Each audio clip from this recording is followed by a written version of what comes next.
Hi friends, Vishnu ശാലിനിയുടെ പുതിയ എപ്പിസോഡിലെ ശാരദാമ്മ വരുന്നു എന്ന് പറഞ്ഞ് ശാലിനിയെ പറ്റിച്ചിട്ട് വിഷ്ണു ശാലിനി അങ്ങ് കോരിയെടുക്കും. എന്നിട്ട് വട്ടം ചുറ്റും.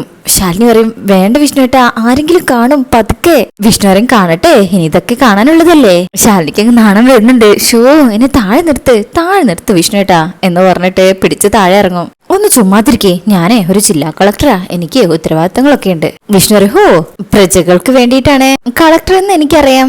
അപ്പൊ ഞാനൊരു പ്രജയാണേ, എന്റെ ആവശ്യങ്ങൾ നിറവേറ്റി തരേണ്ടതും കളക്ടറുടെ ഉത്തരവാദിത്തമാണ്.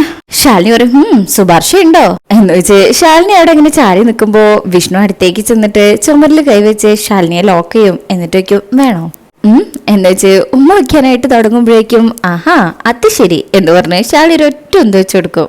അപ്പൊ ശുപാർശയും മനസ്സിൽ തിരികൊണ്ടാ വന്നിരിക്കുന്നത് അല്ലേ.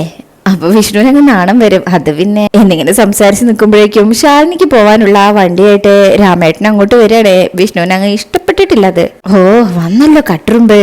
അപ്പൊ ശാലിനി പറയും, അതെ, എനിക്ക് പോവാൻ സമയായി, പണിയുണ്ട് മോനെ. അപ്പോഴേക്കും രാമേട്ടൻ അങ്ങോട്ട് എത്തും. സുഖല്ലേ മോനെ? ഓ എന്ന് പറഞ്ഞു വിഷ്ണു ഇങ്ങനെ രാമേട്ടന്റെ മുന്നിൽ നല്ല സ്നേഹത്തിലാ നിൽക്കുന്നത്.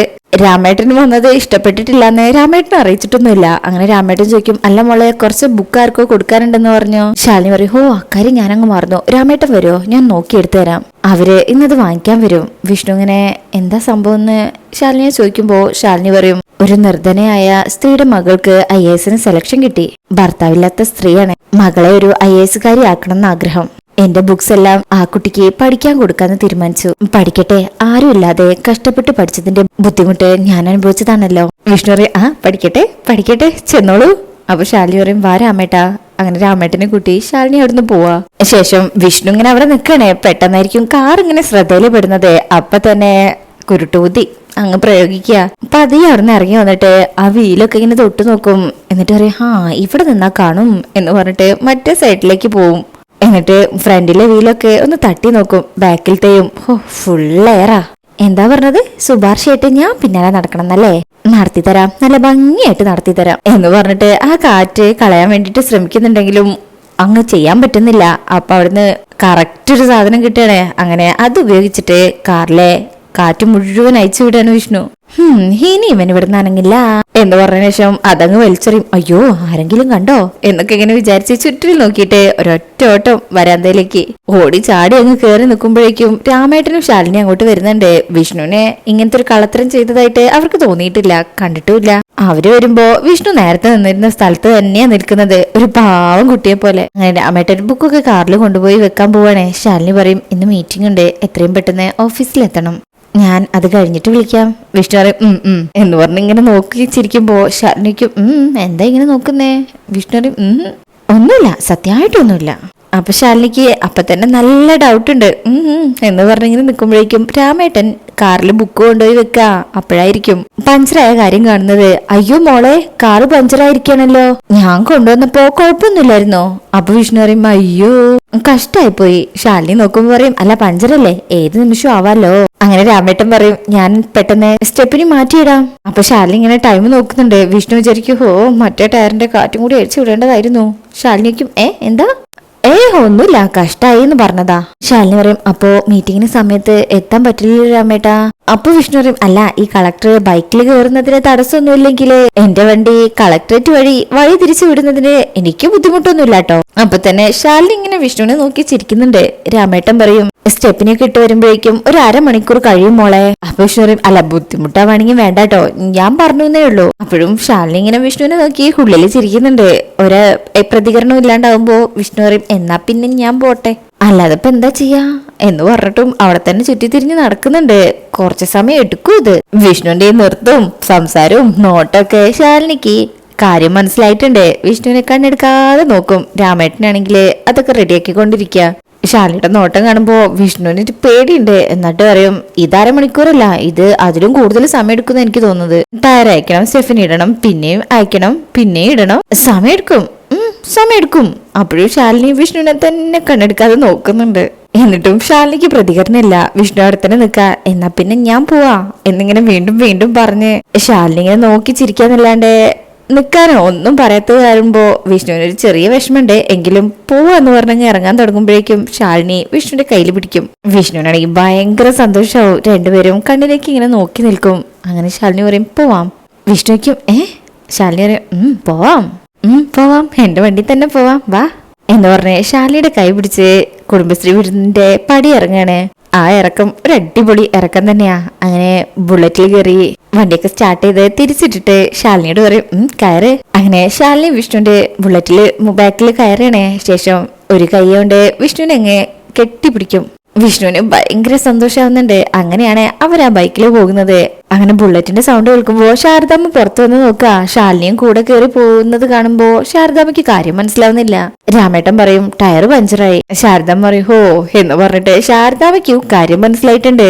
ആ ടയർ വെറുതെ പഞ്ചറായതല്ലെന്ന്. ശേഷം പിന്നീട് കാണിക്കുന്നത് ഇവര് ബുള്ളറ്റ് പോകുന്നതാണ്. നല്ല അടിപൊളിയായിട്ടാണ് ഇവര് പോകുന്നത്. വിഷ്ണു പറ്റാവുന്നിടത്തുനിന്നൊക്കെ ബ്രേക്ക് പിടിക്കുന്നുണ്ട്. പിന്നെ എല്ലാ കുണ്ടിലും കുഴിയിലും ഒക്കെ ചാടിച്ചുകൊണ്ടാണ് പോകുന്നത്.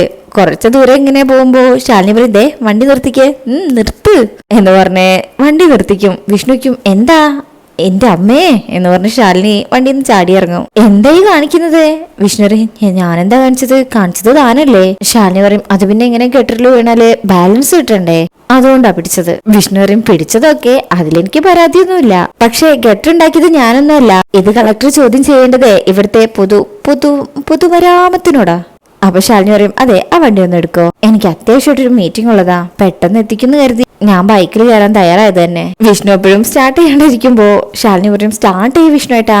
അപ്പൊ വിഷ്ണു പറയും ഒരു കാര്യം അറിഞ്ഞാലേ ഞാൻ വണ്ടി എടുക്കും. കളക്ടറേറ്റിൽ മീറ്റിംഗിന് പോകണമെങ്കിൽ ഒരു അല്പം സ്പീഡിൽ പോകാൻ പറ്റും. പിന്നെ ഗട്ടറൊക്കെയുള്ള റോഡാണ്, സ്പീഡിൽ പോകുമ്പോ വണ്ടി ചാടിയെന്നും ചെരിഞ്ഞെന്നൊക്കെ വരും. അതില് ശാലിനി വിചാരിക്കും ഓ പിന്നെ ചെരിയാൻ ഇതെന്താ കെട്ടുവെള്ളം മറ്റാണോ. അപ്പൊ വിഷ്ണു ചിരിച്ചിട്ട് പറയും ആ പറഞ്ഞത് ഞാൻ കേട്ടു, നല്ല അന്തസ്സാക്കി കെട്ടിയത് കൊണ്ട് തന്നെയാണ് ഞാൻ ബൈക്കിൽ കയറ്റിക്കൊണ്ടുവന്നത്. അപ്പൊ ശാലിനി പറയും ഹോ കെട്ടിയതാണോന്നല്ല കെട്ടുവെള്ളാണോന്നാ ചോദിച്ചത്. അല്ല ഈ ഓടിക്കുമ്പോ ചെരിയും മറിയുന്നൊക്കെ പറയുന്ന കേട്ടു, അതുകൊണ്ടാ.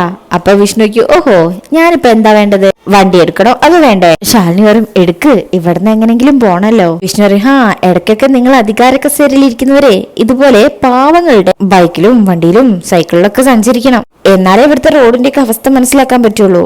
അല്ല കളക്ടറുടെ വർത്താനം കേട്ടാ തോന്നും ഞാൻ ഇന്നലെ രാത്രി വന്ന് ഇവിടെ ഒക്കെ കുഴി എടുത്തു വെച്ചതാണെന്ന്. അപ്പൊ ശാലിനി ഇങ്ങനെ തല തിരിച്ചിട്ട് പറയും ആരും കണ്ടു ഇന്നലെ രാത്രി കുഴി ഉണ്ടാക്കി വെച്ചിട്ടാ ഇന്ന് ബൈക്ക് കൊണ്ട് വന്നെന്ന്.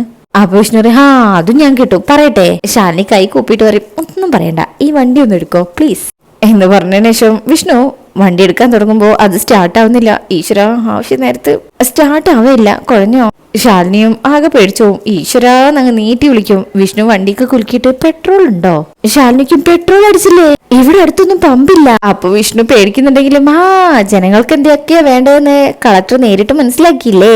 ആഹാ എല്ലാത്തിനും എന്റെ വണ്ടി തന്നെ വേണ്ടി വന്നല്ലോ എന്ന് ആലോചിക്കുമ്പോ മനസ്സിന് നല്ല സന്തോഷം. പിന്നെ ഈ ഭാഗത്ത് എവിടെയെങ്കിലും പെട്രോൾ പമ്പ് വെക്കണം കേട്ടോ. ശാലിനി ഫോണിൽ നോക്കിയിട്ട് പറയും മിക്കവാറും ഞാൻ ഇവിടുന്ന് പോകാനെ വേറെ ക്യാബ് വിളിക്കേണ്ടി വരും എന്ന് പറഞ്ഞിട്ട് ഫോൺ എടുത്ത് വിളിക്കാൻ തുടങ്ങുമ്പോഴേക്കും സ്റ്റാർട്ടാകും. വണ്ടി സ്റ്റാർട്ടായി. കളക്ടർ മാഡം പറഞ്ഞത് വണ്ടി കേട്ടു എന്ന് തോന്നുന്നു. കേറ്. അപ്പൊ ശാലിനി പറയും വണ്ടിക്ക് അനുസരണയുണ്ട്, വണ്ടിക്കാരനല്ലേ അനുസരണ ഇല്ലാത്തുള്ളൂ എന്ന് പറഞ്ഞ് വിഷ്ണുവിന്റെ അടുത്തേക്ക് വരും. കേറട്ടെ? വിഷ്ണു പറയും വണ്ടി ശരിയായി കേറിക്കോ. കേറി കഴിയുമ്പോ വിഷ്ണു പറയും അതെ മുറുകെ പിടിച്ചോളണേ, ഗട്ടറുള്ളതാ, പിന്നെ ഞാൻ ചാടിച്ചതൊന്നും പറയരുത്. അങ്ങനെ വിഷ്ണു ശാലിനിയെ കൂട്ടി അവിടുന്ന് പോവാണേ. വിഷ്ണുവിന്റെ തോളിലാണ് ശാലിനി കൈവച്ചിരിക്കുന്നത്. കുറച്ച് ദൂരം പോകുമ്പോ വിഷ്ണുക്കും ഞാനൊരു കാര്യം ചോദിക്കട്ടെ? ചോദിക്കി. വിഷ്ണു പറയും അതെ ഒരു ഗട്ടർ വരുന്നുണ്ട്, ഇനി ഞാൻ പറഞ്ഞില്ലെന്ന് പറയരുത്, മുറുകെ പിടിച്ചോ എന്ന് പറയലും ആ ഗട്ടറിൽ അങ്ങ് വീഴും. അതിൽ വിഷ്ണുവിനെ ശാലിനി അങ്ങ് കെട്ടിപ്പിടിക്കുമ്പോ വിഷ്ണു പറയും ഇപ്പൊ ഒരു സുഖമുണ്ട്. ശാലിനിക്കും എന്തോ? വിഷ്ണു പറയും അല്ല ആ ഗട്ടർ ചാടി കഴിഞ്ഞപ്പോഴേ വണ്ടി നല്ല സ്മൂത്ത് ആയിട്ട് പോകുന്നുണ്ട്, നല്ല സുഖമുണ്ടേ. ശാലിനി പറയും ഉവ്വ് ശരി. അല്ല എന്തോ ചോദിക്കാനുണ്ടെന്ന് പറഞ്ഞല്ലോ, എന്താ? അല്ല ഞാനിപ്പോ വീട്ടിൽ വന്നപ്പോ ചെറിയൊരു പരിഭവം ഉണ്ടായിരുന്നല്ലോ ആ മുഖത്ത്, ചില കുത്തുവാക്കുകൊണ്ട് പ്രകടിപ്പിച്ചത് ഞാൻ ശ്രദ്ധിച്ചു, എന്തായിരുന്നു മനസ്സിലായി? ശാലിനി പറയും അതിപ്പോഴും മനസ്സിലായില്ല അല്ലേ? വിഷ്ണു പറയും അതെ അതാണല്ലോ ചോദിച്ചത്. ശാലിനി പറയും അതെ ജയിലിൽ നിന്ന് ഇറങ്ങുമ്പോ ജയിലിൽ നിന്ന് റിലീസ് ആവുന്നതിന്റെ പേരില് എനിക്കൊരു ട്രീറ്റ് തരുന്നു, എന്നെ ഒന്ന് കെട്ടിപ്പിടിക്കുന്നൊക്കെ ഞാൻ വെറുതെ ആഗ്രഹിച്ചു. വിഷ്ണു ഇങ്ങനെ കള്ള ചിരിയും ചിരിച്ചാണ് അതൊക്കെ കേട്ട് ഇങ്ങനെ ആസ്വദിച്ചിരിക്കുന്നത്. ശാലിനി പറയും മനസ്സിൽ ഒരുപാട് റൊമാൻറ്റിക് ഒക്കെ ഉള്ള ആളല്ലേ, എന്റെ കൈ പിടിച്ച് അമ്മയ്ക്ക് മുന്നിൽ കൊണ്ടുപോയി നിർത്തി, ഇവളെന്റെ പെണ്ണ, ഇനി ഇവള് താമസിക്കുന്നത് എന്റെ ഒപ്പമായിരിക്കും എന്നൊക്കെ ഇങ്ങനെ ചങ്കൂറ്റത്തോടെ പറയുന്ന ഞാൻ ആഗ്രഹിച്ചു. വിഷ്ണു ഇങ്ങനെ എന്ന് പറഞ്ഞ ഇങ്ങനെ ആസ്വദിക്കുമ്പോ ശാലിനി പറയും പക്ഷെ ഒന്നും ഉണ്ടായില്ല, അതിന്റെ ഒരു നീരസാ വന്നപ്പോ മുഖത്തുണ്ടായത്. വിഷ്ണു പറയും ഹോ അങ്ങനെയാണല്ലേ എന്ന് പറഞ്ഞ് വണ്ടി ഒരു സ്ഥലത്തങ്ങ് നിർത്തും. അവിടെ സ്ഥലത്തെത്തിയിട്ടില്ല. ശാലിനിക്കും ഇതെന്താ വണ്ടി നിർത്തിയത്? വിഷ്ണു പറയും ഇറങ്ങിക്കേ. അപ്പൊ ശാലിനി ഇറങ്ങി ഇങ്ങനെ നിൽക്കുമ്പോ വിഷ്ണു പറയും അല്ല ആ നീരസം മാറ്റിയിട്ട് മുന്നോട്ട് പോയാൽ ഉള്ളിലെ ആ കുറ്റബോധമൊന്നും മാറിയേനെ. ശാലിനി പറയും ദേ പെട്ടെന്ന് ബൈക്ക് സ്റ്റാർട്ട് ചെയ്ത് എന്നെ കളക്ടർ ഓഫീസിൽ എത്തിക്കി. ഇനിയിപ്പൊ അതും കൂടി കേൾക്കാൻ ബാക്കിയുള്ളൂ. ബൈക്കിൽ കളക്ടർ ശാലിനി വിഷ്ണുവിന്റെ പ്രേമ നാടകന്ന് വെറുതെ ശത്രുക്കൾ കൊണ്ട് പറയിപ്പിക്കണോ എന്നിങ്ങനെ റോഡിൽ നിന്ന് ചുറ്റിലും നോക്കിക്കൊണ്ടാ വിഷ്ണുവിന്റെ അടുത്ത് ചോദിക്കുന്നത്. അങ്ങനെ വിഷ്ണു ചിരിച്ചുകൊണ്ട് സ്റ്റാർട്ട് ചെയ്യാൻ നോക്കുമ്പോ വണ്ടി വീണ്ടും സ്റ്റാർട്ട് ആവുന്നില്ല. അപ്പൊ ശാലിനി വീണ്ടും പറയും സ്റ്റാർട്ട് ചെയ്യാൻ വല്ല ബുദ്ധിമുട്ടുണ്ടോ, ഞാൻ വല്ല ക്യാബും വിളിക്കാം എന്ന് പറഞ്ഞ് ഫോൺ എടുക്കുമ്പോ വിഷ്ണു ധൃതിയിലങ്ങ് സ്റ്റാർട്ട് ചെയ്യുമ്പോ ആ സ്റ്റാർട്ടായി എന്നിങ്ങനെ നല്ല സന്തോഷത്തിൽ പറയും. ശാലിനി വരും എന്നാ മനസ്സിലെ ദുഷ്ചിന്തകളൊക്കെ ഒഴിവാക്കിയിട്ടേ നല്ലപോലെ വണ്ടി ഓടിക്കാൻ നോക്ക് എന്ന് പറഞ്ഞ് നെറ്റിക്കൊരു തട്ടും കൊടുക്കും. കേറട്ടെ? വിഷ്ണു പറയും കേറ്. അങ്ങനെ ശാലിനിയെ കൊണ്ട് വിഷ്ണു അവിടുന്ന് പറന്നു പോവാ. ഇപ്പൊ ഗട്ടറൊന്നും ചാടിക്കാതെ ഇങ്ങനെ പോവാ. അത് കാണുമ്പോ ശാലിനി പറയും അതെ ചെറിയ ഗട്ടറൊക്കെ ചാടിച്ചോ കേട്ടോ. അപ്പൊ വിഷ്ണുവിന് ഒരുപാട് സന്തോഷാവും. അങ്ങനെ എല്ലാ ഗട്ടറും ചാടിച്ച് പഴയ ഓരോ കാര്യങ്ങളൊക്കെ ആലോചിച്ചിട്ടാ വിഷ്ണു ഇങ്ങനെ ബുള്ളറ്റ് ഓടിക്കുന്നത്. ശാലിനിയും വിഷ്ണുവും നല്ല എൻജോയ് ചെയ്തിട്ടാ അവിടെ എത്തുന്നത്. എത്തിക്കഴിഞ്ഞാല് ശാലിനി വേഗം ഇറങ്ങും. വിഷ്ണു പറയും ഹോ കളക്ടറേറ്റിൽ എത്തിയത് അറിഞ്ഞതേ ഇല്ല അല്ലേ?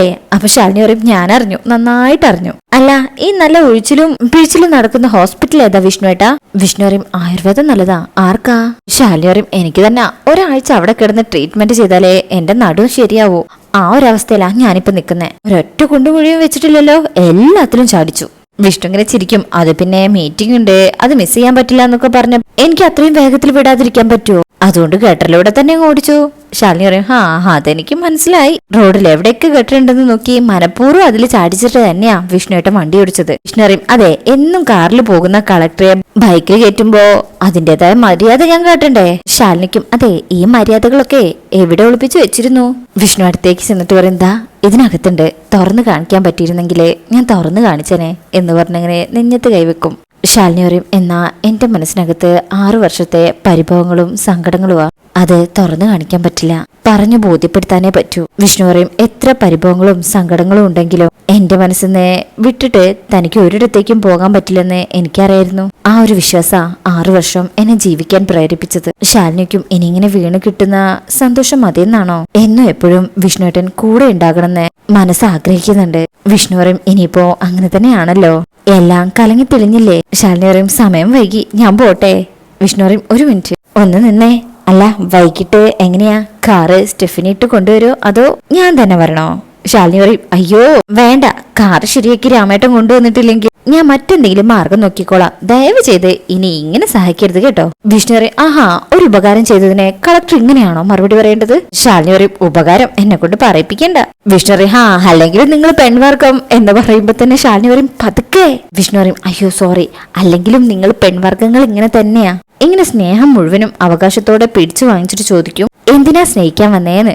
അതുപോലെ കളക്ടർ അല്ലേ കൃത്യമായിട്ട് മീറ്റിംഗ് അറ്റൻഡ് ചെയ്തോട്ടെന്ന് കരുതി കൃത്യമായി ബൈക്കിൽ കൊണ്ടുവന്ന് കളക്ടറേറ്റിന് മുന്നിൽ എത്തിച്ചു കൊടുത്തപ്പോ പറയാ ഇതുപോലുള്ള സഹായങ്ങൾ ദയവ് ചെയ്ത് ചെയ്യരുതെന്ന്. അല്ലെങ്കിലും എല്ലാ ആൺവർഗങ്ങളുടെയും ശാപത പെണ്ണുങ്ങളുടെ വാക്ക് കേട്ട് കഷ്ടപ്പെടാനുള്ളത് മുഴുവൻ കഷ്ടപ്പെടും, ഒടുവിൽ കറിവേപ്പില പോലെ അങ്ങ് മാറ്റിക്കളയും. ഇതൊക്കെ കേട്ട് കൈയും കെട്ടി വിഷ്ണുവിനെ നോക്കി ഇങ്ങനെ ചിരിച്ചുകൊണ്ട് നിൽക്കുക ശാലിനി. അല്ലെങ്കിലും സ്നേഹിക്കാനല്ലേ ഞങ്ങൾക്കറിയും, അഭിനയിക്കാൻ അറിയില്ലല്ലോ. അല്ലെങ്കിലും എന്നെ പോലെ ശുദ്ധഹൃദയുള്ളവർക്ക് ഇങ്ങനെയൊക്കെ തന്നെയാ വരിക. എന്തായാലും സമ്മതിച്ചു, ഒരു നന്ദി വാക്കുപോലും ഞാൻ ചോദിക്കുന്നില്ല. അല്ല ഞാനതൊട്ട് ആഗ്രഹിക്കുന്നുമില്ല. ശാലിനി പറയും വിഷ്ണു പറയും പിന്നെ എന്റെ ഒരു മര്യാദ അതുകൊണ്ട് പറയാ, കാരണം ഇനി എന്തെങ്കിലും കാര്യമായിട്ട് വല്ല കുഴപ്പമുണ്ടാവണമെങ്കിൽ പറഞ്ഞാൽ മതി, എന്നെ വിളിച്ചാൽ മതി, ഞാൻ വന്നോളാം. ഒക്കെ കേട്ട് കഴിയുമ്പോ ശാലിനിക്കും പറഞ്ഞു കഴിഞ്ഞോ, എന്നാലേ എനിക്കൊന്നും ചോദിക്കാനുണ്ട്. വിഷ്ണുക്കും ശാലിനി പറയും അതെ കാറിന്റെ ഒരു ടയറല്ലേ പഞ്ചറാക്കിയുള്ളൂ, അതോ വേറെയും പഞ്ചറാക്കിയിട്ടുണ്ടോ? ശാലിനിയുടെ മുന്നിലാകെ ചമ്മിയിട്ടാ വിഷ്ണു നിൽക്കുന്നത്. ശാലിനി പറയും അല്ല ഒരു ടയറല്ലേ പഞ്ചറാക്കിയിട്ടുള്ളൂ, അതോ വേറെയും ടയറൊക്കെ പഞ്ചറാക്കിയിട്ടുണ്ടോന്ന്? അല്ല അത് പിന്നെ ഞാൻ എന്തൊക്കെ ഇങ്ങനെ ഓരോന്ന് പറഞ്ഞ് തപ്പി പിടിക്കുമ്പോ ശാലിനി പറയും അല്ല ഇതുവരെ രാമേട്ടനെ കണ്ടില്ല, അതുകൊണ്ട് ചോദിച്ചതാ. വിഷ്ണു പറയും അപ്പൊ അത് കണ്ടിരുന്നല്ലേ എന്ന് പറഞ്ഞിങ്ങനെ ചെറിയ മക്കള് നിൽക്കുന്ന പോലെ ചമ്മി നിൽക്കുമ്പോ ശാലിനി പതിയെ വിഷ്ണുവിന്റെ കൈ പിടിച്ചിട്ട് വിഷ്ണുവേട്ടാ 6 വർഷം മാറി നിന്നെങ്കിലും വിഷ്ണുവേട്ടൻ എന്റെ അടുത്തുനിന്ന് ഒരിടത്തേക്കും പോയിട്ടില്ല. സങ്കടങ്ങളും പരിഭവങ്ങളും ഈ നെഞ്ചിനകത്തുണ്ടെന്ന് പറഞ്ഞില്ലേ, അതിന്റെ ഒപ്പം നിധി പോലെ ഞാൻ എന്റെ വിഷ്ണുവേട്ടനെയും സൂക്ഷിച്ചിരുന്നു. എനിക്കറിയാം ഈ മനസ്സ്, അതിന് നല്ലത് ചെയ്താലും ഒരിത്തിരി അല്പം കള്ളത്തരം കാണിച്ചാലോ അത് ഞാൻ അറിയുകയും ചെയ്യും. അപ്പൊ വിഷ്ണുവിനെ അങ്ങ് ചിരി വരും. ശാലിനി പറയും അതെ അതിന് 6th സെൻസ് ഒന്നും വേണ്ട, വിഷ്ണുവേട്ടനെ മാത്രം സ്നേഹിക്കുന്ന ഒരു മനസ്സുള്ളതുകൊണ്ട് ആ മനസ്സ് മാത്രം മതി എന്നിങ്ങനെ പറഞ്ഞ് ശാലിനി അവിടുന്ന് പോകുമ്പോ വിഷ്ണുവിനെ വീണ്ടും കയ്യിൽ ഇങ്ങനെ കയറി പിടിക്കണമെന്നുണ്ട്. എങ്കിലും പിടിക്കുന്നില്ല. അങ്ങനെ ശാലിനി പോകുന്നത് നോക്കി മനസ്സിൽ ചെറിയൊരു സങ്കടം എവിടെയോ ഉണ്ട്. അങ്ങനെ ശാലിനിയെ നോക്കി നിൽക്കുന്ന വിഷ്ണുവിനെ കാണിച്ചുകൊണ്ട് ഈ ഭാഗം കഴിയുന്നത്. അതിനുശേഷം പിന്നീട് കാണിക്കുന്നത് അടുത്ത പ്രൊമോ ആണ്. അതില് സത്യമോളുടെ സ്കൂളില് ഫാദേഴ്സ് ഡേ മീറ്റിങ്ങിന് അച്ഛന് പകരം അമ്മയെ കൊണ്ടുവരരുത് എന്നിങ്ങനെ ടീച്ചർ പറഞ്ഞതിന് ശേഷം ടീച്ചർ അവിടുന്ന് പോവുകയാണേ. സത്യയുടെ മുഖത്ത് അത് കേൾക്കുമ്പോൾ തന്നെ ആകെ വിഷമാവുന്നുണ്ട്. അച്ഛനെ കൂട്ടിക്കൊണ്ടുപോകാൻ പറ്റുമെന്ന് സത്യക്ക് അറിയില്ലല്ലോ. ഈ സമയം മറ്റൊരു കുട്ടി സത്യയെ കളിയാക്കുന്നുണ്ട്. അതുപോലെ പിന്നീട് കാണിക്കുന്ന ഭാഗത്ത് ശാലിനിയെ കൂട്ടിക്കൊണ്ടുപോകാനായിട്ട് സത്യഭാമയും രാഘവൻ നായരും പൊന്നിയും എല്ലാവരും കൂടെ വരികയാണേ. ഇവര് വരുന്നത് കാണുമ്പോ തന്നെ ശാരദാമ്മയ്ക്ക് നല്ല സന്തോഷമാവുന്നുണ്ട്. സത്യഭാമയുടെ മുഖത്തും നല്ല സന്തോഷവും ചിരിയൊക്കെയാണ് ഉള്ളത്. അങ്ങനെ ശാരദാമ്മ അവരെ സ്വീകരിച്ച് അകത്ത് കയറ്റും. ശാലിനി എപ്പോഴേക്കും ഓഫീസിൽ നിന്ന് തിരികെ വന്നിട്ടുണ്ട്. അങ്ങനെ വന്നിരിക്കുന്നത് എന്തിനാണെന്നൊക്കെ സത്യഭാമ പറയണേ. ഞങ്ങളെ ശാലിനിയെ കൂട്ടിക്കൊണ്ടുപോകാൻ വന്നിരിക്കണേ വിഷ്ണുവിന്റെ ഭാര്യയായി എന്ന് പറഞ്ഞതിനു ശേഷം അവിടെ പുടവയും കൊടുക്കുന്നുണ്ട്. സത്യഭാമ മരുമകളായി അംഗീകരിച്ചുകൊണ്ട് ശാലിനിയെ കൊണ്ടുപോകാൻ വന്നിരിക്കുക. അതുകൊണ്ടാ പുടവയൊക്കെ കൊടുക്കുന്നത്. എന്നാ സത്യമോളെ കുറിച്ച് ശാരദാമ്മ ചോദിക്കുമ്പോ തന്നെ സത്യഭാമ പൊട്ടിത്തെറിക്കുന്നുണ്ട്. ശാലിനിയെ ഞങ്ങൾ കൊണ്ടുപോകും, സത്യയല്ല എന്ന് പറയുമ്പോ അത് ഉൾക്കൊള്ളാൻ ശാലിനിക്ക് പറ്റുന്നില്ല. അങ്ങനെ പിന്നീട് കാണിക്കുന്നത് സത്യഭാമ അവിടുന്ന് ഇറങ്ങി പോകുന്നതും പിന്നീട് വിവരം അറിഞ്ഞ വിഷ്ണു അവിടെ സത്യഭാമയുടെ വീട്ടിലെത്തിയിട്ട് പൊട്ടിത്തെറിക്കണേ.